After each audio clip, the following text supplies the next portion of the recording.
لو اتكلمنا على مباراة تشيلسي وليفربول مش هنقول غير ان هي اجوان، تسلل، فار، مباراة عالمية، مباراة للتاريخ، ماتش غير، كورة غير.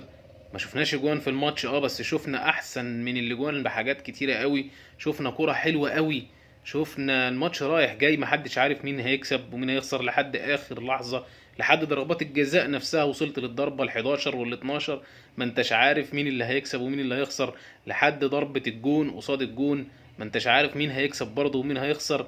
حقيقي هي دي المطوشة اللي الواحد بيحب يشوفها ويتفرج عليها. حاجة فخر فخر فخر لأبو صلاح بجد ان احنا نشوفه في المطوشة دي، وفخر لينا احنا كعرب ان احنا نشوف ابو صلاح بيلعب قدام الفرق دي وبيلعب مع الفرق دي وبيحقق البطولات دي. وابو صلاح بيسطر التاريخ، يعني محمد صلاح يا جماعة بيكتب التاريخ وبيسطره كل يوم عن يوم.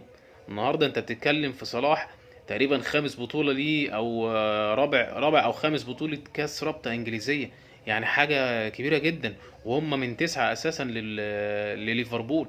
يعني بصراحة انا شايف ان محمد صلاح بيحقق ارقام كل يوم عن التاني بطريقة غير يعني فعلا فعلا يا ابو صلاح، ربنا يوفقك، بالتوفيق ليك ان شاء الله.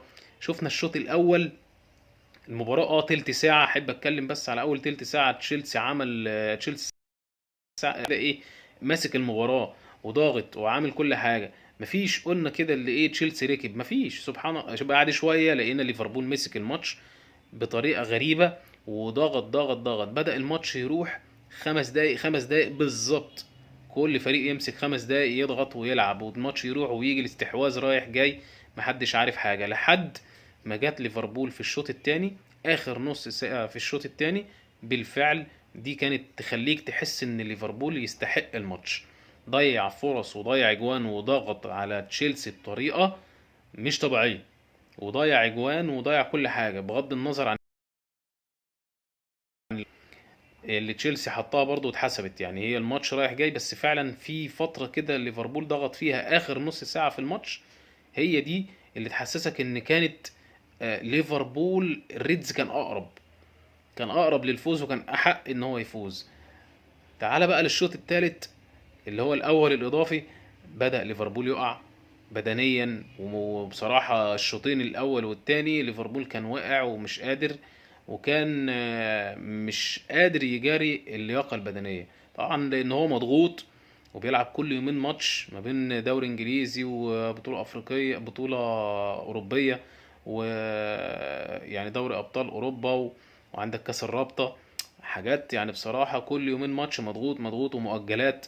فكان الله في عونه، وكان الله في عون اللعيبة اللي يعني محمد صلاح بيلعب كل يومين ماتش، ومن اول الماتش لاخره. النهارده بيلعب 120 دقيقة. اظن ان هو استهلك واستنزف بطريقة غير عادية. نيجي للتغييرات، بصراحة كلوب عمل تغييرات جميلة جدا. يعني انا شايف ان كلوب النهارده بيعمل التغييرات بطريقة حلوة قوي. هو اتسرع مع ساديو ماني شوية، بس يعني بغض النظر عن ده هو لعب كويس قوي. التغييرات عملت تنشيط عالي جدا في اخر ربع ساعة في الشوط الثاني.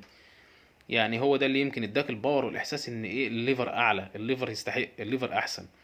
يعني عموما تحياتي لكل جماهير ليفربول وكل الناس اللي بتشجع ليفربول، وكل جماهير تشيلسي يستحقوا ان هم برضو يفرحوا، لان فعلا تشيلسي عمل مباراة حلوة جدا.